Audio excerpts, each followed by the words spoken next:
രാഷ്ട്രീയ ജനതാദൾ വടകര മണ്ഡലം കൺവെൻഷനും നിയമസഭാ മണ്ഡലം തെരഞ്ഞെടുപ്പ് കമ്മിറ്റി രൂപീകരണവും സംഘടിപ്പിച്ചു. പരിപാടി എംഎൽഎ കെ.പി. മോഹൻ ഉദ്ഘാടനം ചെയ്തു. ഇത്രയും നല്ല വെളിച്ചെണ്ണ ഇപ്പോൾ നിങ്ങൾക്ക് വിപണിയിൽ ലഭിക്കുകയില്ല.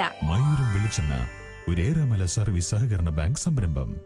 സമാനതകളില്ലാത്ത വികസന പ്രവർത്തനങ്ങളും എല്ലാ വിഭാഗം ജനങ്ങളെയും ചേർത്തുപിടിച്ച ഇടതുപക്ഷ സർക്കാർ വീണ്ടും അധികാരത്തിലെത്തുമെന്ന് എംഎൽഎ കെ.പി. മോഹനൻ രാഷ്ട്രീയ ജനതാദൾ വടകര മണ്ഡലം കൺവെൻഷനും നിയമസഭാ മണ്ഡലം തെരഞ്ഞെടുപ്പ് കമ്മിറ്റി രൂപീകരണവും ഉദ്ഘാടനം ചെയ്തുകൊണ്ട് പറഞ്ഞു. നമ്മൾ ഒരിക്കലും നോക്കാൻ പാടില്ലാത്ത ഒരു മണ്ഡലമാണ് വടകര അസംബ്ലി മണ്ഡലം. വടകര അസംബ്ലി മണ്ഡലത്തിൽ നമ്മൾ ജയിച്ചേ പറ്റൂ.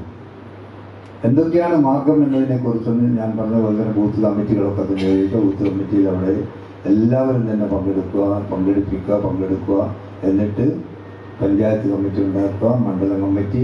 അങ്ങനെ മണ്ഡലം കമ്മിറ്റി ഉണ്ടാക്കിക്കഴിഞ്ഞാൽ നമുക്ക് എല്ലാവരും വിജയിക്കാൻ പറ്റും. രാഷ്ട്രീയപരമായി ഇപ്പോൾ ഇടതുപക്ഷ ജനാധിപത്യ മുന്നണിയെ സംബന്ധിച്ചിടത്തോളം നമ്മുടെ പ്രത്യേകിച്ച് മലബാർ മേഖലയിൽ ഒരുപാട് സീറ്റുകൾ ജയിക്കണമെങ്കിൽ നമ്മൾ ഉണ്ടായാൽ മാത്രമേ അവർക്ക് ജയിക്കാൻ സാധിക്കുള്ളൂ. അത് നാദാപുരമായാലും കുറ്റ്യാടിയായാലും അതുപോലെ പേരാമ്പ്രയായാലും ഒക്കെ തന്നെ യാതൊരു സംശയവുമില്ല. അപ്പം അതുകൊണ്ട് മറ്റ് മുന്നണിയിലെ മറ്റ് ഘടകകക്ഷിയുടെ പ്രധാനപ്പെട്ട ഘടകകക്ഷിയായിട്ടുള്ള CPM ജയിക്കണമെങ്കിൽ നമ്മൾ വേണം. അവർ നമ്മളെ തോൽപ്പിക്കില്ല, ഒരിക്കലും നമ്മളെ തോൽപ്പിക്കില്ല. അത് സത്യമാണ്. നമ്മളെ അവർ തോൽപ്പിക്കില്ല.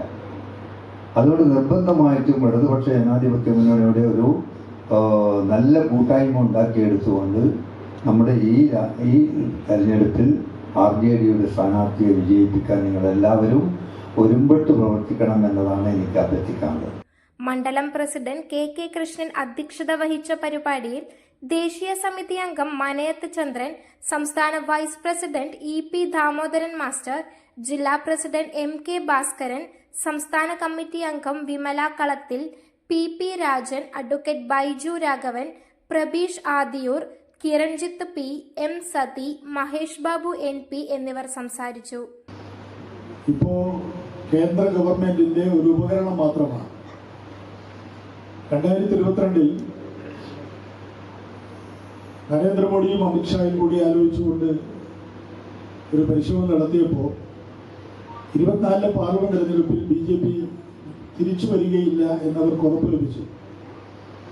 അപ്പോൾ 24 തെരഞ്ഞെടുപ്പ് അട്ടിമറിക്കാൻ വേണ്ടി അവരൊരു കാര്യം തീരുമാനിച്ചു. ഇലക്ഷൻ കമ്മീഷൻ അവർ പറയുന്ന രൂപത്തിൽ മാറ്റിയെടുക്കണം. അന്നുണ്ടായിരുന്ന ഇന്ത്യയുടെ പ്രധാനമന്ത്രി, പ്രതിപക്ഷ നേതാവ്, സുപ്രീം കോടതിയിലെ ചീഫ് ജസ്റ്റിസ്, ഈ 3 പേരാണ് ഇലക്ഷൻ കമ്മീഷൻ നിയോഗിക്കേണ്ടത്. ഒരു നിയമത്തിലൂടെ അത് മാറ്റി. എന്നിട്ട് പ്രധാനമന്ത്രിയും അദ്ദേഹത്തിന്റെ ക്യാബിനറ്റ് 2 മന്ത്രിമാരും പ്രതിപക്ഷ നേതാവും ചീഫ് ജസ്റ്റിനെ ഒഴിവാക്കി. അതുപോലെ പ്രധാനമന്ത്രിക്ക് പുറമെ 2 ക്യാബിനറ്റ് മന്ത്രിമാരെയും ഉൾപ്പെടുത്തി. അപ്പോൾ ഉറപ്പാണല്ലോ ആരാണ് വരാൻ പോകുന്നത്. എന്നിട്ട് ചീഫ് ഇലക്ഷൻ കമ്മീഷൻ വിളിച്ചു. ഞങ്ങൾ പറയുന്ന പോലെ ചെയ്യണം, എന്താണ് വേണ്ടത്.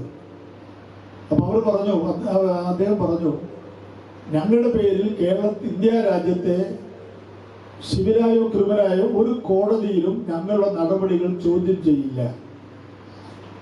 അപ്പോൾ അതിന് ഇലക്ഷൻ കമ്മീഷൻ നിയോഗിക്കേണ്ട നിയമത്തിന്റെ റൂൾ 16 പാർലമെന്റ് ഭേദഗതി കൊണ്ടുവന്നു. ഇലക്ഷൻ കമ്മീഷനെ ഇന്ത്യയിലെ ഒരു കോടതിയിലും ചോദ്യം ചെയ്യാൻ പാടില്ല. പ്രതിപക്ഷങ്ങൾ എതിർത്തു. 144 MPമാരെ രാജ്യസഭയിലും ലോകസഭയിൽ നിന്നും സസ്പെൻഡ് ചെയ്ത് പുറമെ നിർത്തിയിട്ടാണ് ആ നിയമം പാസാക്കിയത്. മണ്ഡലം സെക്രട്ടറിമാരായ പ്രസാദ് വിലങ്ങിൽ സ്വാഗതവും രഞ്ജിത്ത് കാരാട്ട് നന്ദിയും പറഞ്ഞു.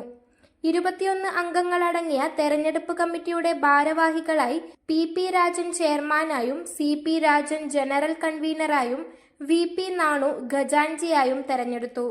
News bureau, media Vadakara. വലിയ സന്തോഷങ്ങൾക്കിടയിൽ നഷ്ടപ്പെട്ടു പോകുന്ന ചില ചെറിയ ഇഷ്ടങ്ങളുണ്ട്. ബാല്യത്തിൽ എപ്പോഴോ എന്നോടൊപ്പം നടന്ന് എനിക്കൊപ്പം വളർന്ന ചില ഇഷ്ടങ്ങൾ. ആ ഇഷ്ടങ്ങൾ സ്വന്തമാക്കാൻ എന്നോടൊപ്പം എന്നും ഉണ്ടായിരുന്ന എന്റെ ഫാമിലി.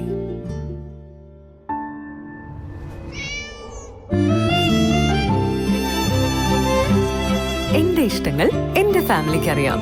Family wedding centre.